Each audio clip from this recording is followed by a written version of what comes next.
தற்போதைய அண்மை செய்தியாக பார்த்து வருகிறோம். மதுரை அவனியாபுரத்தில் ஜல்லிக்கட்டு போட்டி விறுவிறுப்பாக நடைபெற்று வரக்கூடிய நிலையில் தற்போது கார்த்திக் தொடர்ந்து முதலிடத்தில் இருக்கிறார்.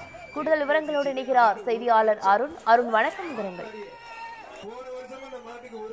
போட்டிகள் தற்போது 10 சுற்றுகள் நிறைவடைந்து 11வது சுற்றானது வருகிறது. 11வது சுற்றை பொறுத்தவரை ஏற்கனவே நடந்து முடிந்த 1 முதல் 10 சுற்றுகளில் சிறந்த மாடுபிடி வீரர்களாக தேர்வு செய்யப்பட்ட 30 பேர் தற்போது களப்பங்கி இருக்கிறார்கள்.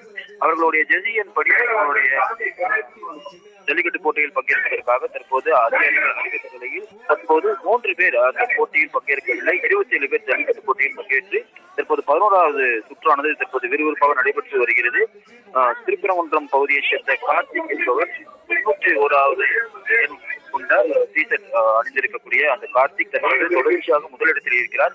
அவர் கிட்டத்தட்ட 14 காலைகளுக்கு மேல் தற்போது தொடர்ச்சியாக முன்னிலையில் இருக்கிறார். 2வது இடத்தில் 2 பேர் முரளிதரன் என்கின்ற 228வது பணியன் எண் கொண்ட திருப்போணத்தைச் சேர்ந்த முரளிதரன் 11 காலைகளும், அதே போல டி குன்னத்தூர் பகுதியைச் சேர்ந்த அரவிந்த் 139 எண் கொண்டு பணி நடித்திருக்கக்கூடிய அவரும் 11 காலைகள் பிடித்து தொடர்ச்சியாக முன்னிலையில் இருக்கிறார்.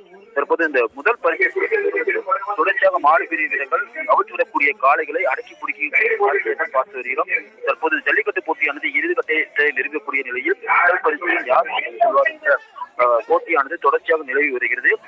இந்த ஜல்லிக்கட்டு போட்டியில் சிறந்த காளைகளுக்கு முதல் பரிசாக 10 லட்சம் ரூபாய் மதிப்புள்ள முதல்வர் மு.க. ஸ்டாலின் தலைமையில் வழங்கக்கூடிய டிராக்டரும், அதே போல 2வது பரிசாக அதாவது சிறந்த மாடுபிடி வீரருக்கு முதல் பரிசாக உதயநிதி ஸ்டாலின் பெயரில் உள்ள கார் வழங்கப்படுகிறது. இந்த போட்டியானது தற்போது விறுவிறுப்பாக நடைபெற்று வருகிறது.